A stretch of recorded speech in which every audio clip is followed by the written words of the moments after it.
계력에 따라서 성령 강림 주일로 보내게 됩니다.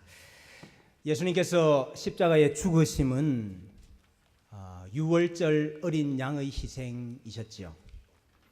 유월절이 지나고 50일째 되는 날, 그래서 다섯 오에 열 순자를 써서 오순절이라 그럽니다. 유월절이 지나고 50일째 되는 오순절에 성령님께서 제자들에게 임하셨습니다. 이것을 우리가 오순절 성령 강림 사건이라 그렇게 말을 합니다. 그런데 여러분 곰곰이 생각을 해보면은 성령님께서 오순절에 임하셨다, 이 말이 참 이상한 말입니다. 성령님께서 오순절에 임하셨다고 한다면은 그 이전까지는 임하신 적이 없다는 말이냐? 그 이전에는 성령님께서 역사하지 않으셨다는 말이냐? 그런 의문이 생깁니다. 그렇지 않지요.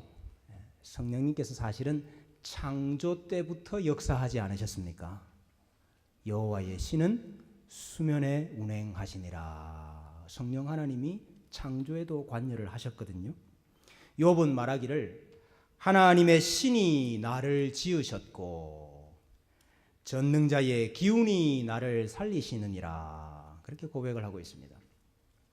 구약 시대에도 하나님의 영에 감동함을 받은 사람들이 많이 있었습니다. 요셉은 하나님의 영에 감동된 사람이라 하는 인정을 바로로부터 받았지요. 이와 같이 하나님의 영에 감동된 사람을 우리가 어찌 찾을 수 있으리요? 그랬습니다.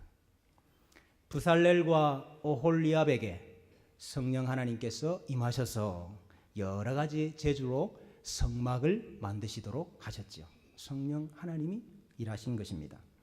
모세와 엘리야와 또 다니엘과 같은 선지자들에게 성령 하나님께서 역사하셨고, 또 다윗과 솔로몬과 같은 왕들에게 성령 하나님이 역사하셨지요. 뿐만 아니라 예수님께서 이 땅에 계실 때에, 이 땅에서 사역하실 때도 역시 성령님께서 역사하셨습니다. 예수님께서 동정녀 마리아에게 잉태되신 것은 무엇으로 된 것이라 그랬습니까? 성령으로 된 것이라 그랬습니다. 세례를 받으실 때도 성령이 비둘기와 같은 형체로 임하셨죠. 성령에게 이끌려 시험을 받으셨습니다. 예수님께서 가르치시고 병을 고치시고 귀신을 내어 쫓으시는 그 모든 일들은 사실은 성령 하나님으로 말미암아 행한 일이지요. 여러분, 그렇다면은 이 오순절날 성령께서 임하셨다 하는 이 뜻이 도대체 무엇입니까? 성령님은 성부 하나님의 영이시지요. 성령께서 성부 하나님의 영이시다 하는 것은 언제나 동일한 사실입니다. 마찬가지로 성령께서 그리스도의 영이시다 하는 사실도 동일한 사실입니다. 구약 시대에는 아직 예수님이 오시지 않으셨잖아요. 구약 시대에는 성육신 하시기 전의 그리스도의 영으로 계셨습니다. 다른 말로 선재하신 그리스도의 영이라 그렇게 말할 수 있겠습니다. 요한복음에서는 태초부터 있는 말씀이라 그렇게 소개를 하고 있습니다.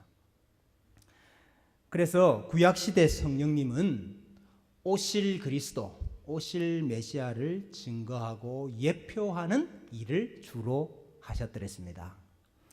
베드로전서 1장 11절에 보니까 자기 속에 계신 그리스도의 영이 그 받으실 고난과 후에 받으실 영광을 미리 증언하여 누구를 또한 어떠한 때를 지시하시는지 상고하니라 그랬습니다. 구약 선지자들 속에 그리스도의 영이 계셨다. 그래서 선지자들이 그리스도를 증언했다, 예언했다, 그렇게 말하고 있습니다. 그러니 구약 시대에는 선재하신 그리스도의 영이 역사하셨다, 그렇게 말할 수 있겠습니다. 예수님께서 이 땅에서 사역하실 때는요, 성육신하신 예수님, 육신으로 오신 예수님과 함께 성령님이 사역하셨죠. 권세 있는 말씀으로, 병을 고치시고 귀신을 내어 쫓으시는 표적으로 성령님이 역사하셨습니다. 그럼에도 불구하고 요한복음 7장 39절에 보니까 예수께서 아직 영광을 받지 않으셨으므로 성령이 아직 그들에게 계시지 아니하시더라 그랬습니다. 분명히 성령 하나님은 여전히 역사하고 계시는데 예수님께서 아직 영광을 받지 않으셨기 때문에 성령이 그들에게 있지 아니하다 이렇게 말씀을 하셔요. 결국 이 말씀은 예수님께서 죽으시고 부활하시고 승천하셔서 구속사가 완성되고 난 뒤에 성령님께서 새롭게 역사하실 때가 있다 하는 말씀이죠. 성령님의 역사에 또 다른 측면이 있다. 성령 하나님의 사역의 또 다른 장이 열릴 것이다 하는 말씀입니다. 예수님이 부활 승천하시면서 성령을 보내주시겠다 그렇게 약속을 하셨습니다. 요한복음 16장 7절에 내가 너희에게 실상을 말하노니 내가 떠나가는 것이 너희에게 유익이라. 내가 떠나가지 아니하면 보혜사가 너희에게로 오시지 아니할 것이요 가면 내가 그를 너희에게 보내리라 그랬습니다. 여러분, 예수님께서 왜 성령 하나님을 보내주십니까? 예수님이 이 땅에서 사역을 하셨습니다마는 그 예수님을 믿지 못하는 자들이 많았습니다.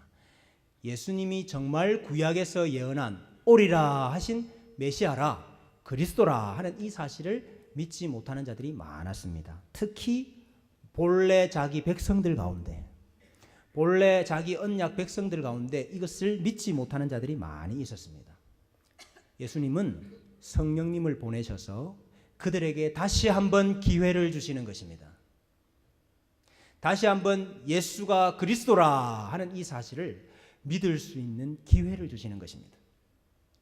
또 본래 자기 백성들뿐만 아니라 원래 자기 백성이 아니던 백성들까지도 예수님을 주로 고백할 수 있도록 만드시는 이 일을 위해서 성령 하나님을 보내주신 것입니다. 그러므로 성령님께서 오셔서 누구를 증거하시겠습니까? 성령님께서 오셔서 성령 자신을 증거하지 않으십니다. 성령님의 하시는 일은 예수 그리스도를 증언하시는 일을 하신다 그 말입니다.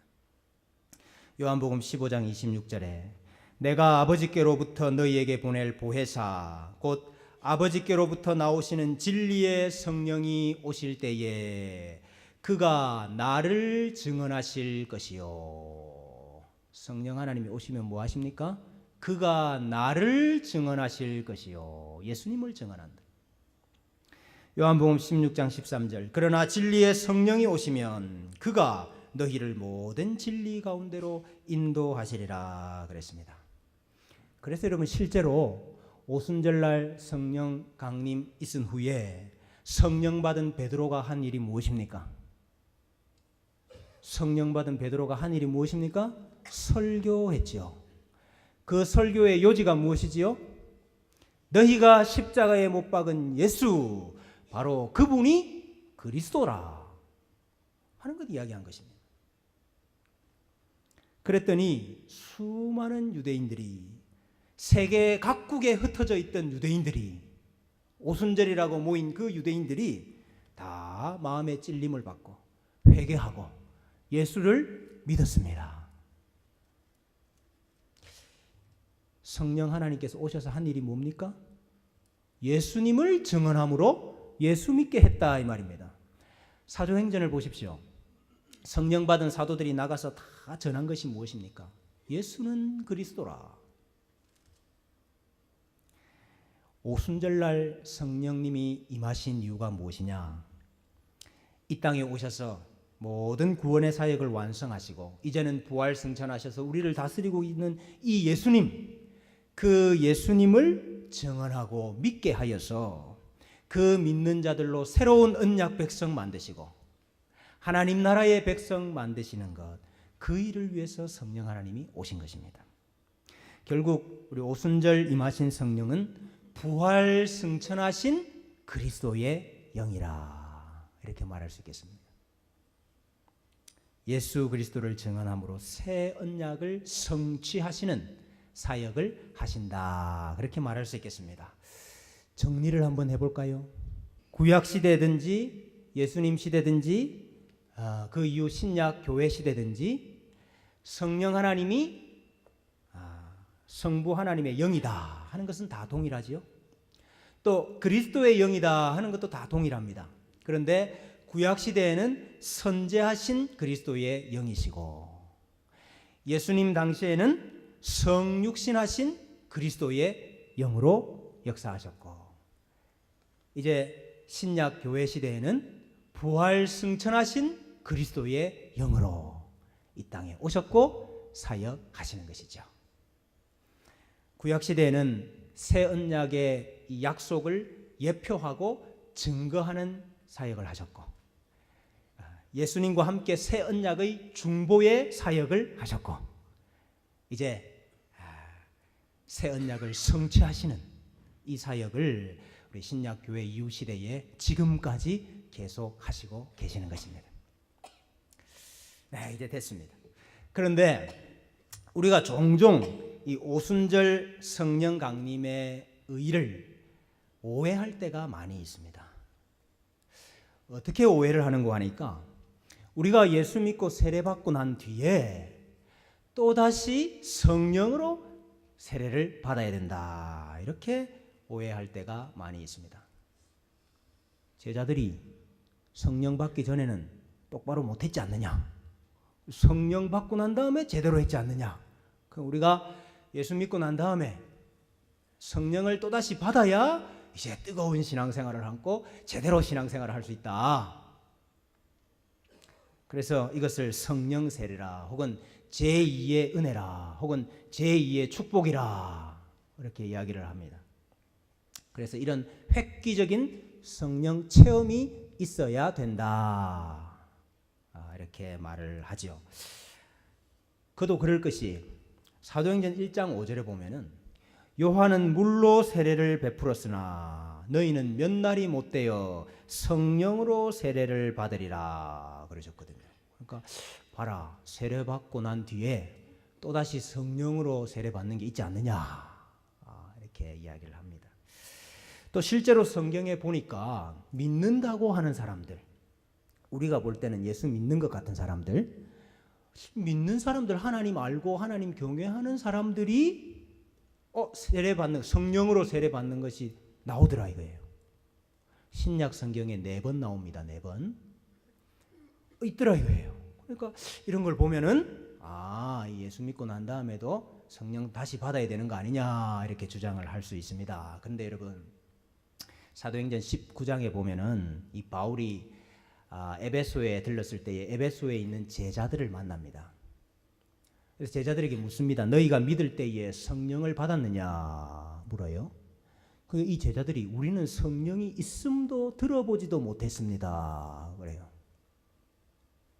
그럼 너희가 무슨 세례를 받았느냐? 우리는 요한으로부터 물 세례 받았습니다 그랬어요.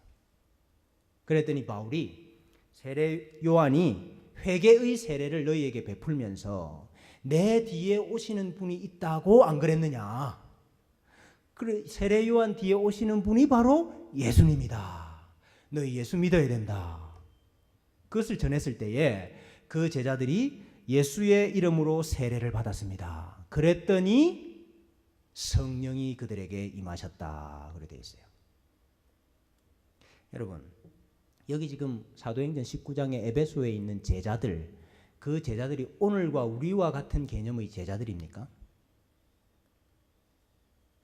오늘 우리처럼 예수 믿는 사람들입니까?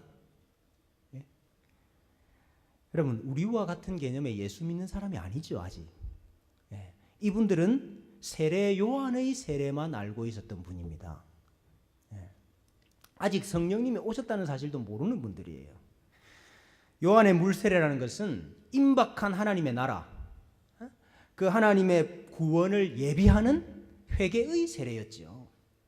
예수님의 구속사역이 다 완성이 되고 성취가 되고 그 구속사역에 근거해서 죄사함을 주는, 구원을 주는 그런 세례가 아니었죠. 그러니까 엄밀하게 말하면은 이분들은 삼위 하나님의 이름으로 아직 세례를 못 받은 분들이에요. 이미 예수 그리스도가 오셔서 사역을 하셨지만은 그 사역을 모르고 있거나 혹은 예수님의 예수님이 성경에서 예언한 바로 그 메시아요, 그 그리스도라 하는 사실을 모르고 있거나 하는 이러한 분들이지요.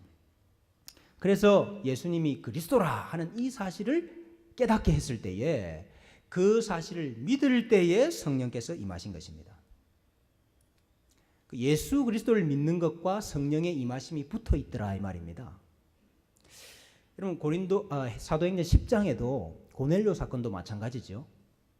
성경에서 고넬료를 뭐라고 소개하는고 하니까 하나님을 경외하는 자라, 경건한 자라 그랬습니다. 그러니까 우리는 하나님을 경외하는 자라 이러니까 우리와 똑같은 성도인 줄 알아요. 하나님을 경외하는 자라 그러니까. 근데 고넬료는 아직 뭘 모릅니까?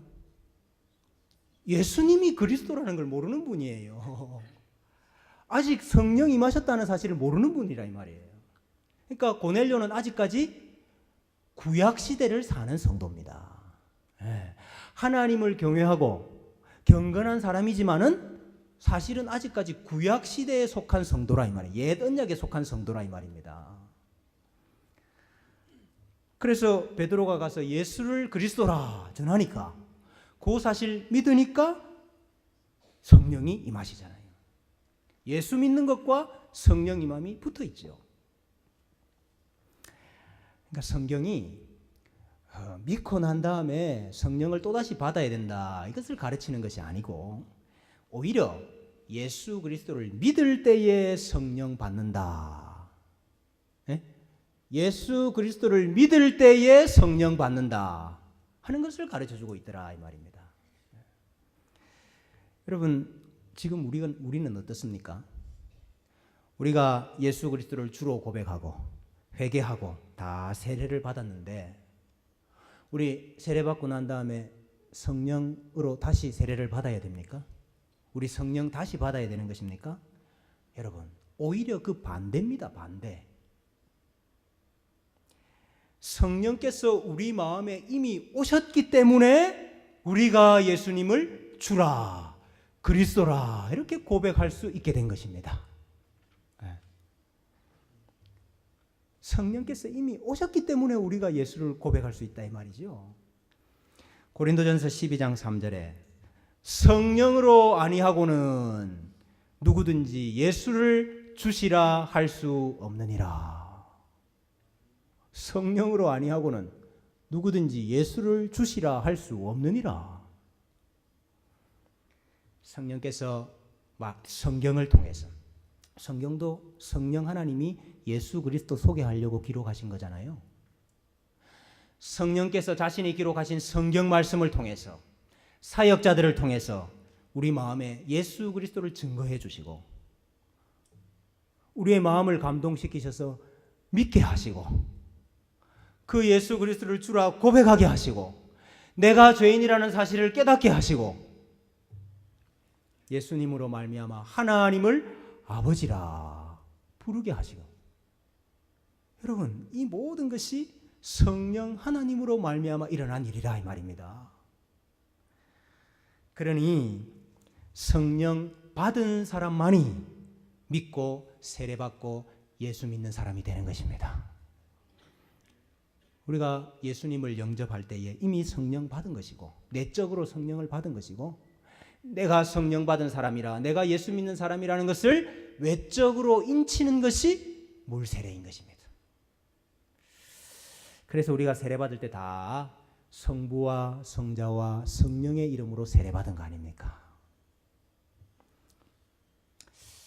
물론 여러분 우리가 현실을 보면 참 이 괴리가 나타나기는 해요. 때로는 참된 믿음과 또 참된 회개가 없이 형식적으로 세례 받는 분들도 때로는 있습니다. 사실은 교회가 이것을 막기 위해서 애를 많이 쓰지요. 교육도 하고 문답도 하고 시치도 하고 해서 가립니다마는 그러나 온전히 다 가려질 수는 없죠.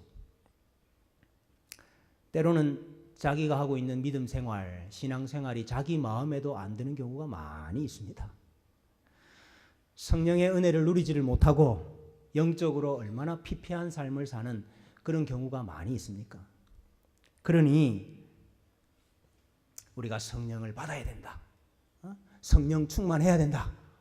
이런 말 하는 것 이해는 됩니다. 참 삶 속에 말이죠.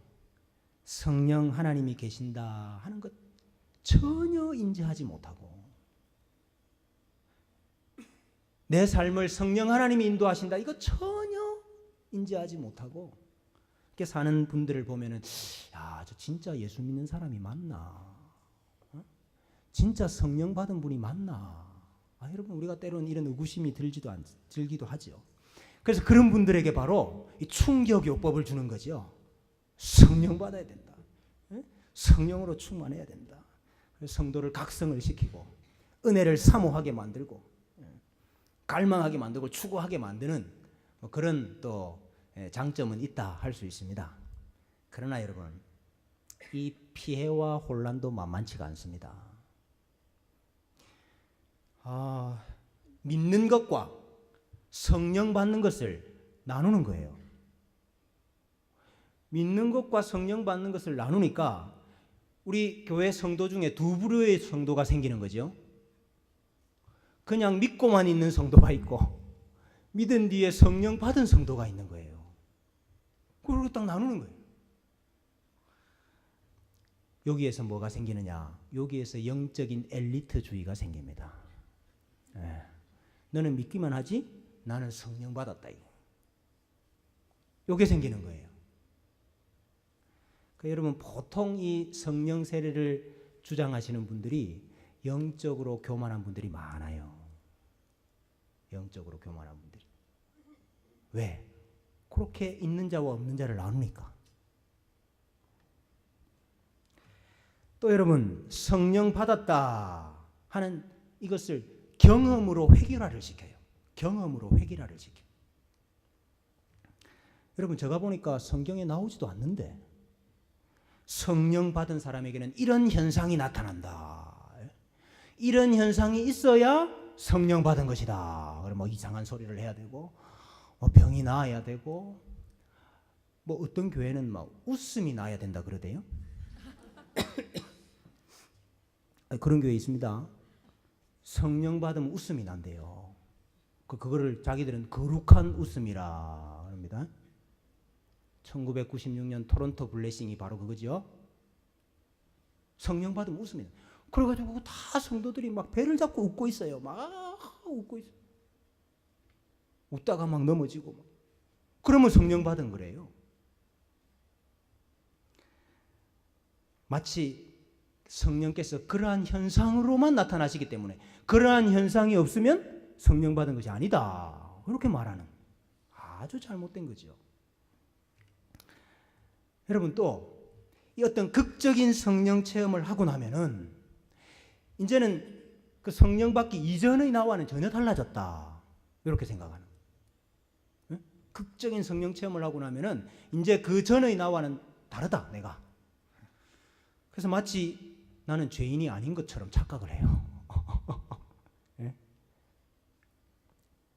그 비현실적인 기대감을 심어줘요. 그래서 오히려 신앙을 나태하게 하고 안일하게 만드는 역효과가 있습니다. 여러분 성령 하나님께서 우리 마음에 임하셔서 내주하셔서 얼마나 우리를 예수 그리스도의 사람으로 만들어가는 그 과정이 치열합니까? 우리가 다 그 과정에서 지금 막 허우적거리고 있잖아요. 얼마나 한 사람을 예수 그리스도의 사람으로 만들어 가시는 그 성령 하나님의 역사가 치열하게 일평생 동안 진행이 됩니까? 근데 그것을 하룻밤에 어떤 특별한 경험으로 특별한 체험으로 만회를 하려고 하는 그것은 일종의 요행심리지요. 요행심리. 여러분 물론 아주 획기적인 경험을 하는 분들도 있습니다. 또 아주 특별한 체험을 하는 분들도 있어요. 그러나 더 많은 경우에는 성령 하나님께서 점진적으로 그러한 특별한 체험이 없더라도 점진적으로 우리의 한 평생을 통해서 성령의 사람으로 만들어 가시고 빚어 가시는 그 성령의 역사가 더 많거든요. 그런데 이렇게 성령의 역사를 획일화시키고 다양성을 부인하는 우를 범할 수 있다 그 말입니다. 여러분, 그러면 이제 우리는 어떻게 하면 되겠습니까? 베드로 설교 듣고 형제들아 이제 우리가 어찌할꼬 그랬는데 우리는 이제 어떻게 하면 됩니까? 어떻게 하면 성령 하나님으로 좀 충만하게 살 수가 있습니까? 어떻게 하면 성령 하나님의 인도하심을 좀 받으며 살 수 있겠습니까? 여러분, 오순절 이전의 제자들처럼 우리가 또다시 성령의 오심을 기다리고 있는 것이 아닙니다. 오히려 성령님께서 이미 오셔서 우리를 기다리고 있습니다. 네? 우리가 성령님을 기다리는 것이 아니고 성령님이 우리를 기다리고 계셔요.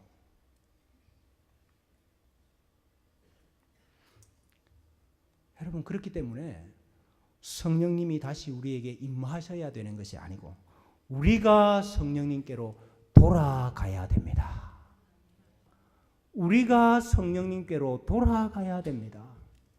돌아간다는 말은 회개한다는 말입니다.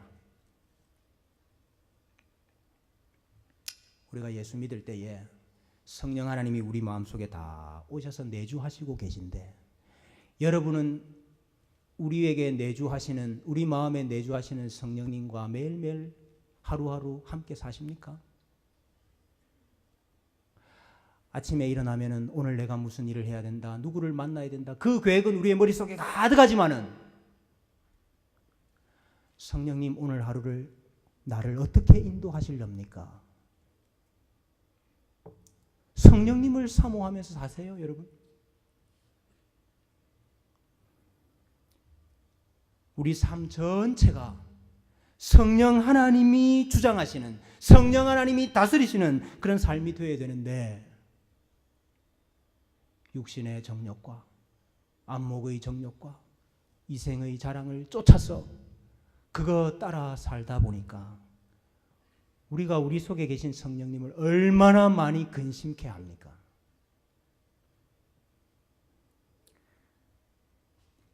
우리의 완고함과 우리의 교만함으로 인해서 성령 하나님 자신의 뜻을 이루지를 못하고 우리 속에 계시기 때문에 성령 하나님이 얼마나 답답하시겠어요? 그래서 너무너무 안타까워하시고 그래서 말할 수 없는 탄식하고 계시는 거예요. 야고보서 4장 5절에 너희는 하나님이 우리 속에 거하게 하신 성령이 시기하기까지 사모한다 하신 말씀을 헛된 줄로 생각하느냐. 성령님이 우리 가운데서 시기하기까지 사모한답니다. 우리를. 성령 하나님은 우리를 너무 사랑하시기 때문에 우리를 독점하기를 원하십니다. 하나님 반, 세상 반, 이거 원하지 않으시는 거예요. 하나님 70%, 우리 30%,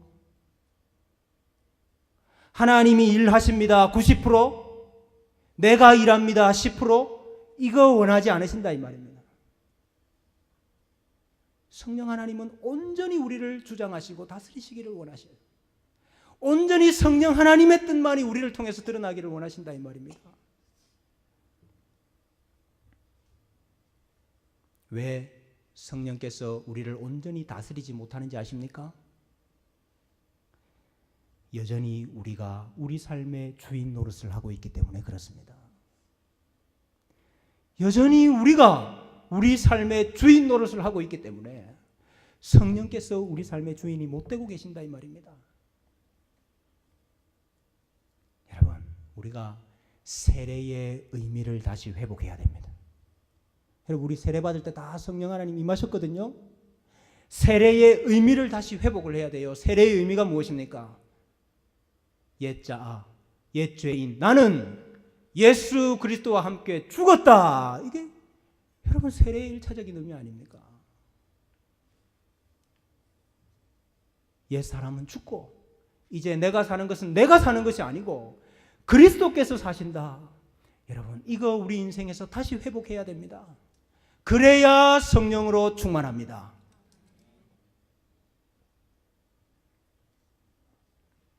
얼마나 많은 성도들이 성령 받았음에도 불구하고 한평생을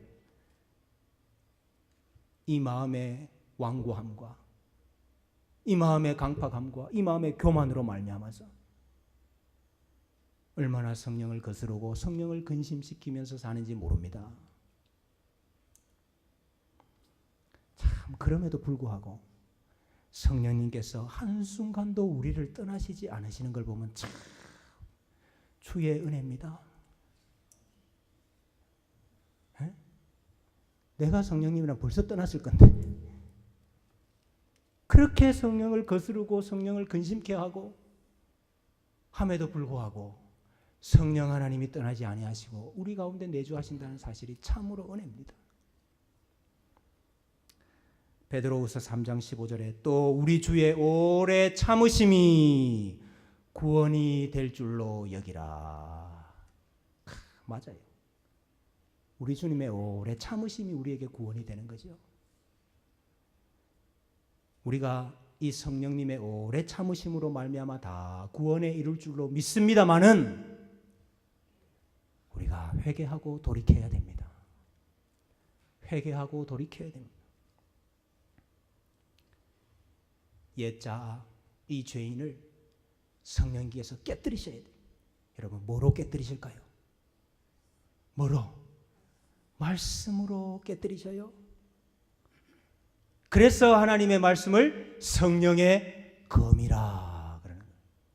성령 하나님이 이 말씀이라는 검을 가지고 우리 자신을 찌르시고 우리 자신을 깨뜨리시고 우리 자신을 죽이셔서 성령님만 주인 되도록 만드신다 이 말이에요.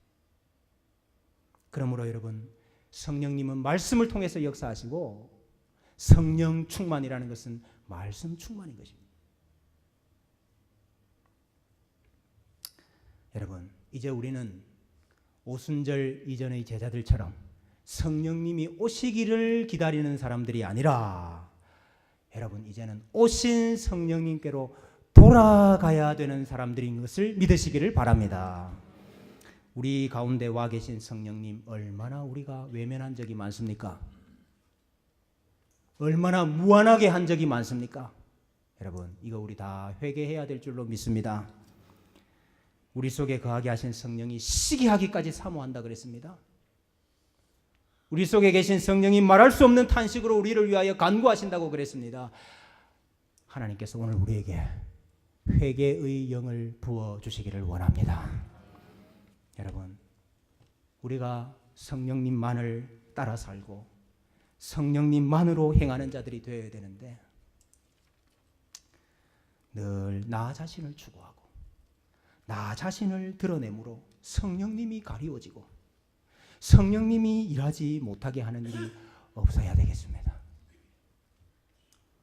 내가 내 길을 가겠다 이렇게 고집함으로